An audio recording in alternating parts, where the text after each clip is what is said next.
여러분 안녕히 주무셨습니까? 가장 빠르게 만나는 글로벌 뉴스 분석 굿모닝 530 글로벌 2부 이어가겠습니다. 미국 증시가 지난 밤 사이에 3대 지수 모두 다시 한번 동반 상승하는 움직임이 나타났습니다. 자, 그 가운데에서도 경기 민감주인 다우지수보다는 이제 기술주들의 중심인 나스닥 지수의 상승이 또 강하게 나타났는데요. 지난 밤 사이에 가장 눈길을 끌었던 지표가 있습니다. 바로 주간 실업보험 청구 건수. 이거 매주 발표가 되는 건데 최근 들어서 굉장히 무게감이 높아졌죠. 왜냐하면 이제 경기 회복이 어느 정도 되고 있느냐, 그리고 고용시장의 개선이 어느 정도 되고 있느냐를 매주 이 지표를 통해서 확인할 수가 있기 때문인데 지난주에 있었던 주간 실업보험 청구 건수가 다시 한번 110만 건, 그러니까 100만 건 위로 올라섰습니다. 전주까지만 하더라도 97만 건을 기록하면서 100만 건 밑으로 내려갔었는데 이게 다시 한번 100만 건 위로 올라오다 보니까 경기 회복 속도가 좀 둔화되는 것 같다는 우려 심리가 좀 작용을 했습니다. 물론 고용시장이 개선되고 있는 그 추세 자체가 꺾일 만큼 크게 늘어난 것은 아닌데 어쨌든 고용시장이 개선되는 속도는 둔화된 게 사실이니까요. 이런 것들이 다소 부담을 작용을 하게 되면서 경기가 회복될 때 가장 잘 올라가게 되는 경기 민감주는 지난 밤 사이에도 좀 부진했고 반면에 기술주들의 강세가 아주 크게 나타났습니다. 덕분에 이 테슬라는 종가 기준으로 $2,000를 넘어섰고요. 애플도 시총이 종가 기준으로 $2조 넘어서는 그런 모습이 나타났습니다. 사사 최고가 행진을 이어가고 있는 이 두 종목이 좀 시장을 이끌었다고 볼 수가 있을 것 같은데요.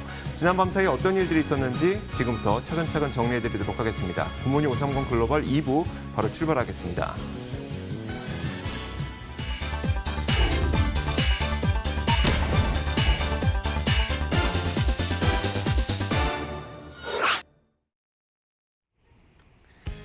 자, 미국 증시의 마감 동향부터 확인하겠습니다. 클로징벨 중계석입니다. 오늘도 장혜진 앵커와 함께하겠고요. 로제타 투자자문 추진석 포트폴리오 팀장 나오셨습니다. 어서 오세요. 자, 먼저 장혜진 앵커가 3대 지수 어떻게 마감됐는지 정리해 주실까요? 네, 현지 시간 20일 미국 3대 지수는 일제히 상승하면서 문을 닫았습니다. 사실 장 초반에는 조금 부진한 실업 지표로 하락하는 모습을 보이다가 기술주 강세에 힘입어서 상승 반전하는 그런 흐름이었는데요. 빵주가 일제히 올라줬고요. 애플이 종가 기준으로 시가총액 $2조 기록하면서 마감을 했고 테슬라가 주당 $2,000를 넘어섰습니다.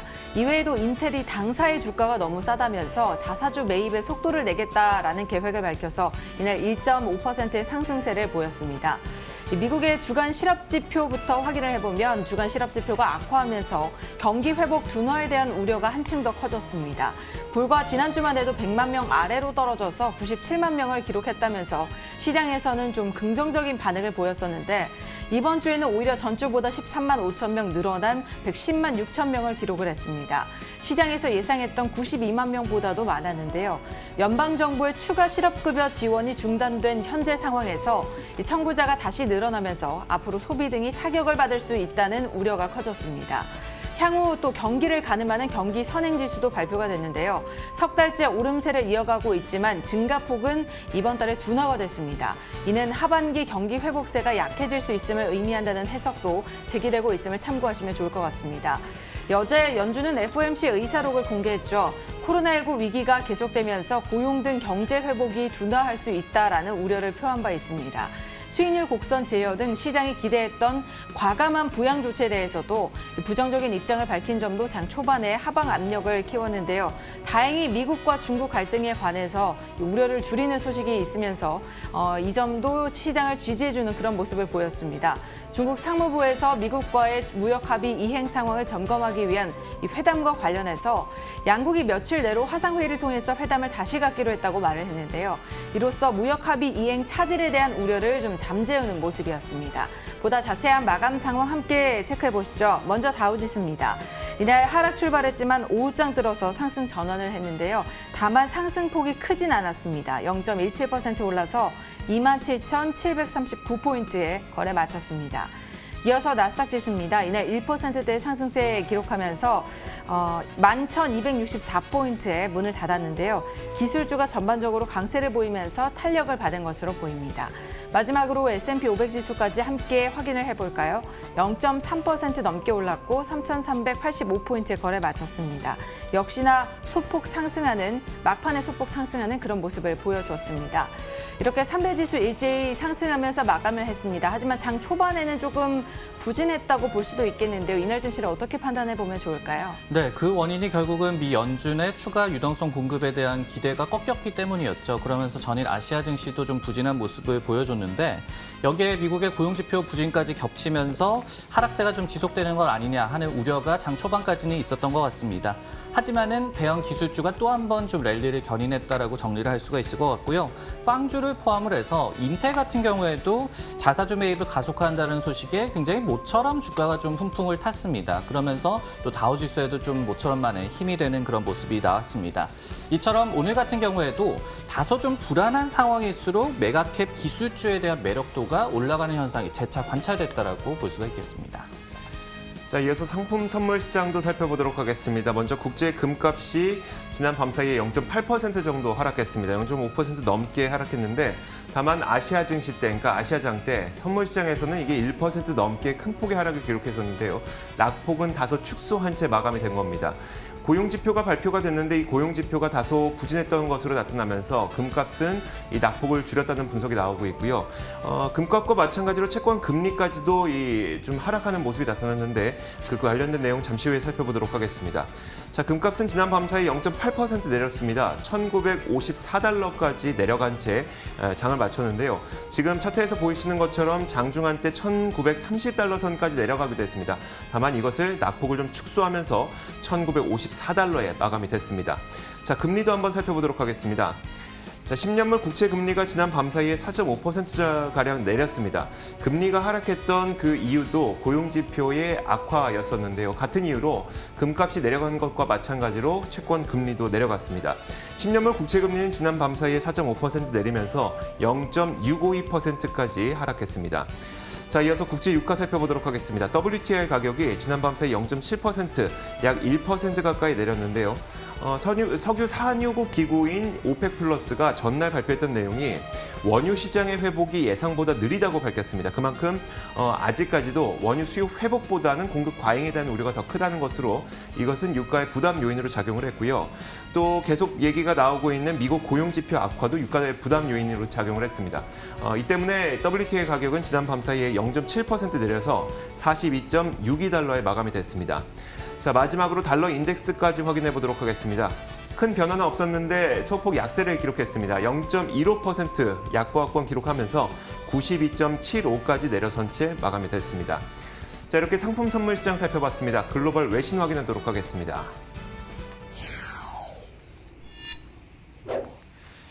자, 첫 번째 뉴스는 최진석 팀장이 꼽아주셨는데 어떤 소식일까요? 네, 독일과 스페인에서 지난 4월 이후에 가장 높은 코로나19 감염률을 나타냈고 유럽 전역에서도 신규 감염이 급증하고 있다는 소식을 준비해봤습니다. 기사에 따르면요, 지난 24시간 동안 독일에서의 신규 환자가 1,707명, 스페인도 3,715명으로 각각 4월 말 이후에 최대치를 기록했다고 하는데요. 이 밖에도 이탈리아가 현지 시각으로 수요일에 642명으로 5월 이후에 최대를 기록을 했고 프랑스 같은 경우에도 지난 5일 가운데서 3일이 3,000명 이상의 신규 코로나19 확진자가 나왔다고 합니다. 이들 유럽 국가들은 코로나19 확산 방지를 위한 여행 제한이라든지 사회적 거리 두기 그리고 마스크 착용 등의 조치를 실시하고 있습니다. 하지만은 WHO에서는 공공보건 조치가 좀 완화가 됐고 그리고 시민들의 주의소, 드롭인 가드라고 표현을 했는데요. 즉 방어 이 전략을 좀 내리고 있다는 얘기가 되겠죠. 이런 요인들이 재유행을 부추기고 있다라고 지적을 했습니다. 특히 지금 여름 휴가철을 맞아서 젊은 층의 감염이 늘고 있는 것도 우려 요인으로 좀 지목이 되고 있는데요. WHO의 유럽 담당자는 지난 현지 시각으로 목요일에 전 세계적으로 15세에서 24세의 젊은 층의 환자 비율이 2월 말에는 4.5%에 불과했지만은 7월 중순에는 15% 수준까지 올라갔다라고 얘기를 하면서 젊은 층이 코로나19의 위험이 덜한 것이지 무위험은 절대 아니다라고 경고하기도 했습니다. 사실 우리나라에서도 코로나19가 다시 좀 확산되는 모습을 보이면서 장기간 안고 가야 되는 문제다라는 인식이 좀 퍼지고 있는데 결국 백신이 나와야만 해결될 것 같거든요. 현재 백신 개발 상황은 어떨까요? 네, 맞습니다. 결국 지금 상황을 좀 본다면은 아무리 좀 방역 조치를 강조를 해도 터질 곳은 터지고 그리고 재차 좀 경제 활동을 셧다운하자니 경제 파탄에 대한 우려가 걸려있기 때문에 굉장히 좀 난항을 겪고 있는 그런 진퇴양난의 그런 상황입니다. 이날은 그래도 백신 관련해서 좀 긍정적인 소식이 좀 많이 나왔습니다. 존슨앤존슨 같은 경우에 이 9월 말에 6만 명을 대상으로 3차 임상을 실시할 것이다라는 계획을 좀 발표를 했고요. 10월에 FDA로부터 긴급 사용 승인을 노리고 있는 화이자와 그리고 독일의 바이오엔텍 같은 경우에도 부작용이 적은 새로운 후보 물질 역시도 임상을 할 예정이다라는 소식을 전하기도 했습니다. 그리고 세계 최초로 등록이 되기는 했지만은 안전성에 대한 좀 논란이 일었던 러시아에서 개발한 백신 같은 경우에도 곧 4만 명 정도를 대상으로 임상을 실시를 해서 신뢰도를 얻기 위한 노력을 할 것이다라는 발표를 전하기도 했습니다. 네, 코로나19가 재확산하는 그런 양상을 보이자 대형 기술주가 또 시장을 주도하는 그런 흐름을 뚜렷하게 나타내고 있습니다. 오늘만 해도 그렇고요. 이것을 어떻게 해석해 보면 좋을까요? 네, 투자정보 미디어 시킹 알파에서는 초대형 기술주, 즉 메가캡들이 밸류에이션이 굉장히 좀 확장됐음에도 불구하고 역시 불확실한 시장 상황에서는 안식처 역할을 했다라고 좀 해석을 했습니다. 좀 개별적인 이슈도 있었어요. 넷플릭스 같은 경우에는 전일 번스타인에서 높은 연령층에 대한 좀 침투율이 높아지고 있다. 이것을 좀 고무적으로 평가를 했고요. 그리고 이날도 크레딧 스위스에서 3분기에 가입자 순 증가가 기존에 제시했던 보수적인 가이던스 대비해서 굉장히 좀 상회할 만한 그런 기미를 보여주고 있다는 분석을 제시하기도 했습니다. 애플 같은 경우에도 모건 스탠리에서 이 중국의 아이폰 설치 기반 중에 68% 정도가 최소 2년 정도 넘은 노후폰을 가지고 있다. 그러면서 이 같은 노후폰의 비율이 4년 만에 최고를 기록하고 있다라고 얘기를 하면서 앞으로 출시될 애플의 5G 폰에 대한 좀 업그레이드 대박을 좀 노릴 수 있다라는 그런 전망을 제시하기도 했습니다. 네, 다음 뉴스는 이조 앵커의 픽입니다. 내용 확인해 보겠습니다. 자, 주간 실업보험 청구 건수가 지난주에 100만 건을 다시 넘어섰습니다. 110만 건을 기록했는데 이 지표를 보고 월가 이코노미스트들은 추가적인 재정 부양 정책이 필요하다는 의미로 받아들이고 있다라는 CNBC의 기사 제목인데요. 다시 말하자면 추가 부양책이 나오지 않는다면 상황은 악화될 수 있다. 이렇게 월가의 에코노미스트들도 보고 있다고 봐도 무방할 것 같습니다. 자, 먼저 수치부터 한번 확인해 보도록 하겠습니다. 지난주에 발표됐었던 이 실업보험 청구 건수 한 주 동안 110만 건이 늘어났습니다. 지금 그림에서 보시는 것처럼 이 청구 건수가 지속적으로 하락 추세를 이어가고 있는 것은 맞습니다. 그래서 이 고용 시장이 개선되고 있는 것은 맞는데 다만 이 개선되는 속도 자체가 좀 둔화되고 있다는 점이 시장의 부담 요인으로 작용을 할 수가 있겠죠. 그러다 보니까 경제학자들 사이에서도 과연 이번 결과를 어떻게 받아들여야 되는지 논란이 일고 있다고 합니다. 하지만 일부에서는 부양책이 나오지 않으면 경기 반등세는 반드시 악화될 수밖에 없다. 이렇게 보고 있다는 이야기인데요. 그중에 대표적인 이 인물의 이 평가를 한번 들어보도록 하겠습니다. 그랜트 소튼의 수석 이코노미스트인 다이앤 스원크가 워싱턴, 즉 행정부에서 아무것도 내놓지 않는다면 그 역풍은 어마어마할 것이다 라고 평가를 내렸고요. 자, 이런 가운데서도 연속 실업수당 청구 건수는 감소세를 이어갔습니다. 63만 6천 명이 감소해서 1,484만 명을 기록했는데 화면에서 보시는 것처럼 연속 실업수당 청구 건수는 지속적인 감소세를 유지하고 있습니다. 다만 이게 일주일 정도 지표가 딜레이돼서 나오는 것이기 때문에 이건 8월 8일 기준 지표거든요. 만약에 8월 15일 기준까지의 이 신규 실업수당까지 합쳐지게 된다면 아마 다음 주에 발표될 연속 실업수당 청구 건수는 다소 증가할 가능성도 우리가 배제할 수는 없을 것 같습니다. 자, 이를 보고 미쓰비시 파이낸셜 그룹의 수석 이코노미스트인 크리스 럽킨은 좋아 보이지 않는다면서 아마 미국 경제가 괜찮지 않다는 첫 번째 신호일 수도 있다고 지적했는데요. 팀장님, 이번 고용 지표를 어떻게 봐야 될까요? 전주 대비해서는 약간 13만 5천 건 정도가 증가를 했죠. 그러면서 각 한 이 300만 건씩 증가를 했었던 팬데믹 극초기를 제외한다면 굉장히 좀 최대폭의 증가폭이 이번에 나와줬습니다. 그렇기 때문에 부정적으로 해석할 수밖에 없는 고용지표라고 보여지고 그렇기 때문에 또 경기 부양에 대한 또 필요성이 굉장히 커졌다라고 해석을 할 수가 있을 것 같습니다. 즉 또 정부 지원이 끊긴다면 귀신같이 지표가 악화될 것임을 또 증명을 했다라고 보여지고요. UBS 같은 경우에도 최근에 미국의 고용시장 회복세가 견고하지 않다라는 경고 메시지를 남긴 바가 있습니다.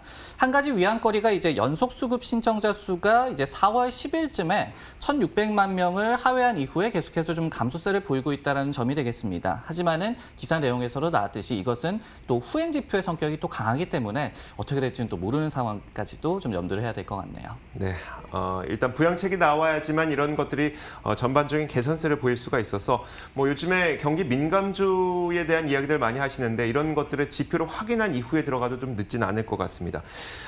자, 이어서 장혜진 앵커가 고른 외신도 살펴보도록 하죠. 네, 미국과 중국의 긴장 상태는 팽팽한 채로 유지되고 있습니다. 과연 이것이 무역 관계에도 영향을 미쳤을까요? 이것을 판단해보는 1단계 무역 합의 이행 현황을 점검하는 회담이 잠정 연기가 됐었는데 앞으로 며칠 내로 다시 이루어질 가능성이 있다고 중국 상무부 대변인은 밝혔습니다.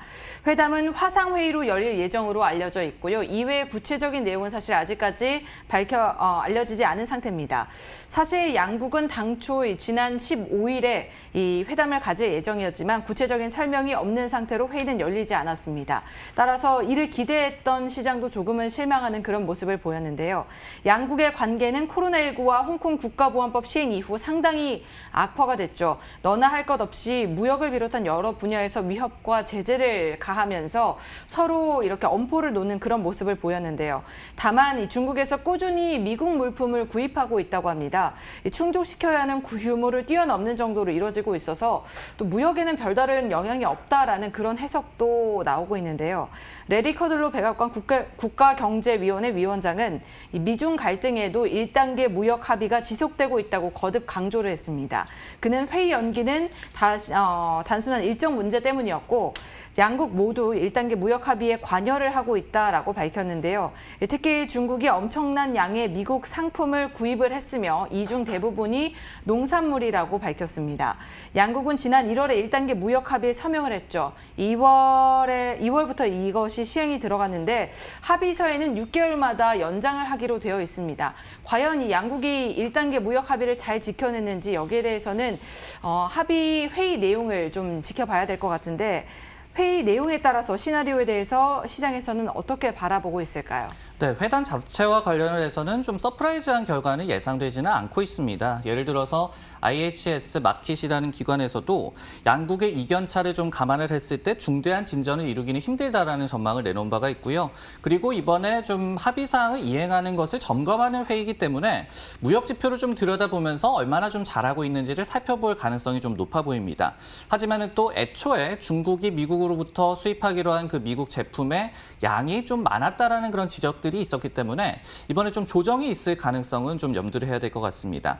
시장 반응을 좀 생각을 해보면요. 일단은 양국 모두 무역 합의를 파기하기에는 좀 출혈이 굉장히 좀 큰 상황이죠. 여기에 더해서 어쨌든 간에 양국이 대화를 재개한다라는 점에서는 중국 관련주의 어떤 좀 안도 반응이 기대되는 그런 이벤트라고 보여지고요. 최근에 스트래티직 웰스 파트너스라는 기관에서도 미중 갈등을 좀 감안을 하더라도 중국의 인터넷 관련주를 계속해서 주목하라라는 조언을 했습니다. 그러면서 또 펀더멘털에 집중하라라는 분석을 제시하기도 했습니다. 자, 이렇게 지난 밤사이 나왔던 여러 가지 글로벌 뉴스 살펴봤습니다. 이어서 종목 뉴스 확인하겠습니다.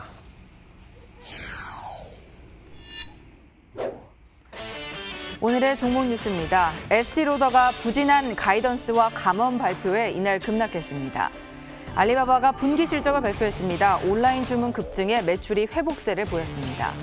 마지막으로 우버와 리프트가 서비스 중단을 10월까지 잠정 연기한다고 밝혔습니다. 자, 첫 번째 기업은 최진석 팀장이 에스티로더를 꼽아주셨는데 어떤 뉴스가 있었을까요? 네, 뷰티 브랜드죠. 에스티로더가 코로나19에 따른 고통이 이어지고 있습니다. 이날도 부진한 실적의 주가가 6% 정도 급락을 하고 말았는데요. 6월 결산분기 실적을 발표를 했는데 매출이 YOY 기준으로 32%나 급감한 것으로 나타났습니다. 그리고 분기 손실도 예상치를 대폭 좀 웃도는 수치를 발표를 했고요. 결국은 여행 제한 조치라든지 아니면은 코로나19 팬데믹에 따른 소비 둔화에 직격탄을 맞았습니다. 맞았다라고 해석할 수가 있을 것 같습니다. 지역별로는 상대적으로 코로나19의 확산이 좀 덜했던 아시아 태평양 지역에서의 매출이 플러스 12%를 기록한 반면에 미주에서의 매출은 마이너스 54%를 기록하기도 했습니다. 특히 에스티로더 같은 경우에는 9월 결산 분기에 대한 조정 순이익 가이던스 역시도 이 0.8달러에서 0.85달러로 예측을 했거든요. 그러면서 컨센서스 1.22달러를 대폭 하회하는 또 가이던스를 발표하기도 했습니다. 이 같은 어려운 상황을 감안을 해서 전 세계적으로 직원의 1,500명에서 2,000명 정도를 감원한다라고 발표를 했고요. 그리고 자립형 점포 10에서 15%를 감축한다라는 방침 역시도 이번에 밝혔습니다. 그렇다면 이 내용이 과연 팬데믹으로 인해서 단기적으로 그냥 갑자기 화장품을 안 샀다고 봐야 되는 건지 아니면 업계에 어떤 트렌드가 변화가 있는 걸까요? 둘 다 좀 맞는 것 같습니다. 근데 좀 더 큰 틀을 봐야 하는 것이 팬데믹으로 인해서 어떤 뷰티 산업에 대해서도 좀 트렌드 변화를 감지해야 한다. 이 부분이 좀 중요하다고 보여지는데요.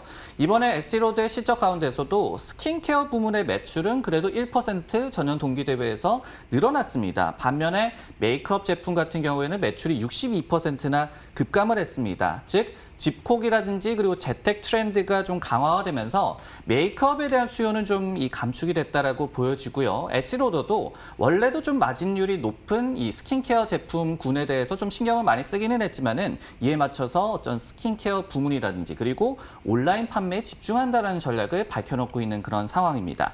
한편 에스티로더 같은 경우에는 FY 2021년 그러니까 2021년 6월에 마감하는 그 결산 연도에는 이 장기 성장 목표인 매출 성장률 6에서 8%로 회귀할 수 있을 것이다라는 그래도 좀 위안 삼을 만한 내용까지도 전하기도 했습니다.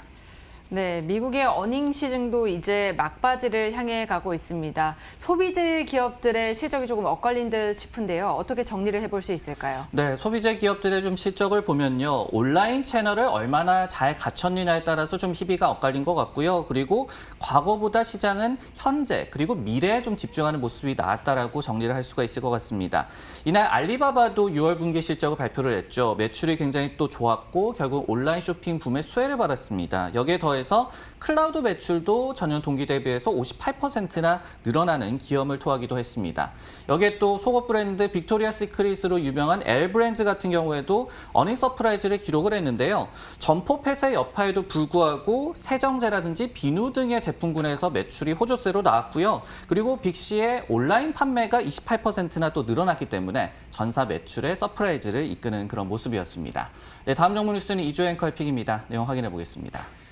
자, 알리바바가 분기 실적을 발표했습니다. 순이익이 작년 같은 기간에 비해서 2배나 급증한 것으로 확인이 됐는데요. 아마존이나 월마트의 온라인 판매 그리고 타겟의 온라인 판매와 마찬가지로 이 팬데믹에 인한 수혜를 입으면서 온라인 판매가 급증했던 영향으로 분석이 되고 있습니다. 자, 어느 정도의 실적이 나왔는지 수치부터 한번 확인해 보도록 하겠습니다. 그래프를 한번 볼 텐데요. 자, 알리바바의 순이익 그래프입니다. 이게 이번 분기, 그러니까 지난 4월부터 6월까지 알리바바의 회계연도로 따지자면 2021년 1분기입니다. 이게 회계연도가 다르기 때문에 그런 건데 지난 분기 실적이 순이익이 476억 달러, 6억 위안을 기록했습니다. 작년 같은 기간에 기록했던 순이익이 212억 위안을 기록했기 때문에 작년 같은 기간에 비해서 순이익이 2배 넘게 급증했던 것이고요. 총 매출도 34%나 상승해서 1,538억 위안을 기록했는데 팩트셋 기준으로 애널리스트들의 전망치였던 1,480억 위안을 상회한 것입니다. 실적은 일단 긍정적으로 나왔는데요. 이에 대해서 퍼시픽 에포크라는 리서치의 애널리스트도 이렇게 좋은 평가를 내렸습니다. 코로나 바이러스로 인해서 중국 이커머스 업체들에게 호재가 발생을 했다면서 한번 온라인에 맛을 들인 사람들은 절대 다시 돌아서지 않는다고 평가를 내렸는데 요즘 온라인 업체들에 대한 똑같은 평가죠. 마찬가지 맥락입니다. 자, 그럼에도 불구하고 주가는 하락했는데요. 그 이유에 대해서 추정해 보건대 일단 미중 간의 갈등이 알리바바에 대한 실적의 불확실성을 가중시키고 있다는 그런 평가가 가장 그래도 신뢰도가 높은 것 같습니다. 알리바바의 CEO인 다니엘 장이 중국 기업에 대한 미국의 미국의 정책이 매우 유동적인 상황이라고 지적을 했는데요. 이달 초에 트럼프 대통령이 뭐 텐센트의 위챗이나 바이트댄스의 틱톡 이런 것들에 대해서 미국의 기업과 미국의 기업인들이 거래를 하는 것을 모두 다 행정명령을 통해서 금지를 시켰죠. 게다가 트럼프 대통령은 향후 다른 중국 업체들에 대해서도 이런 제재를 확대할 것이라고 얘기를 한 바 있습니다. 그렇기 때문에 앞으로의 실적에 대한 불확실성이 좀 남아있기 때문에 이런 그 주가의 하락이 나타났던 것으로 보이고요. 팀장님, 근데 이제 그 실적 발표를 보면요. 이번 실적 발표 때 우리가 항상 봤던 클리셰가 똑같이 나온 것 같습니다. 이번은 좋았지만 앞으로는 잘 모르겠다. 알리바바의 실적을 좀 어떻게 봐야 될까요? 일단은 시장에서는 긍정적인 평가를 내리고 있는 것 같습니다. 누버거 버먼이라는 이 IB에서는 과거에는 전자상거래가 해안도시 중심으로 중국에서 나타났다고 한다면은 이제는 내륙 지역에서도 수요가 좀 늘고 있다. 굉장히 알리바바 입장에서도 긍정적이다라고 분석을 했고요. 룹캐피털이라는 IB에서도 낙관론자들은 중국 전자상거래 시장에 그리고 기업의 V자 반등을 반길 것이다라고 분석을 했고 또 알리바바가 투자를 좀 많이 하고 있기 때문에 그 부분에서는 돈을 좀 많이 쓰고 있습니다. 근데 투자 분야에서의 손실 감축도 굉장히 긍정적인 시그널이다라고 해석을 했습니다. 다만 이 기사 내용에서도 나왔지만은 주가가 1% 정도 하락 마감을 했죠. 앞서서 특정 기관에서 중국 인터넷 관련주의 펀더멘털에 집중하다라는 좀 조언을 했는데 그럼에도 불구하고 아직까지는 좀 이른바 차이나 디스카운트가 미국 증시에서는 좀 작용하고 있는 것 같네요. 네, 알겠습니다. 자, 마지막으로 장혜진 앵커가 꼽은 종목도 살펴보죠. 네, 미국의 차량 호출 서비스 업체죠. 우버와 리프트가 법원으로부터 운전사들을 계약업자가 아닌 이 직원으로 전환하라는 판결을 받았었죠. 이 때문에 현지 시간 20일 자정부터 서비스를 중단하겠다라고 밝혔는데요. 이 소식에 리프트와 우버가 장 초반에 동반 하락하는 그런 흐름을 보였습니다. 하지만 마감 전에 이 항소 법원에서 막판에 개입을 하면서 두 기업이 운전자를 직원으로 분류하는 기간을 연장을 받았다는 소식이 전해졌습니다. 이로써 오는 10월까지 기한을 준다고 하는데요.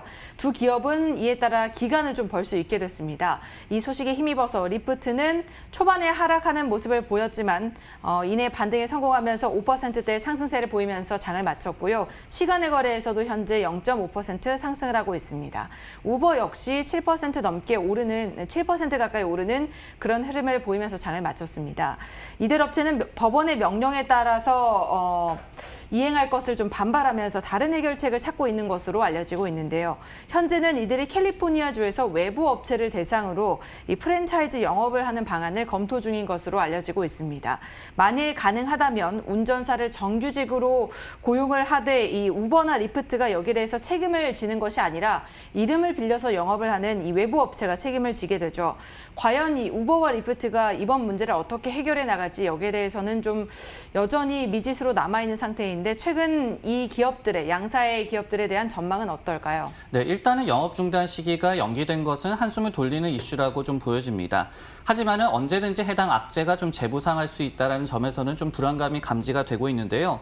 이 때문에 또 JP모건에서는 최근에 리프트에 대해서 실적 회복세는 긍정적이지만은 규제 리스크가 있기 때문에 단기 주가가 횡보권에서 좀 움직일 것이다라는 전망을 내놓기도 했습니다. 근데 다만 우버 같은 경우는 상황이 조금 다른 게 우버 이츠라는 음식 배달 서비스가 있기 때문이죠. 그렇기 때문에 팬데믹에도 좀 피해를 받는 동시에 수혜를 받고 있다는 얘기가 많이 나왔었습니다. 여기에 또 더해서 뱅크 오브 아메리카는 최근에 우버의 차량 공유 서비스 매출 가운데서 캘리포니아 지역의 매출 비중은 단 5%에 불과하다라고 얘기를 하면서 중단이 된다고 하더라도 피해가 굉장히 극히 제한적일 것임을 또 분석하기도 했습니다.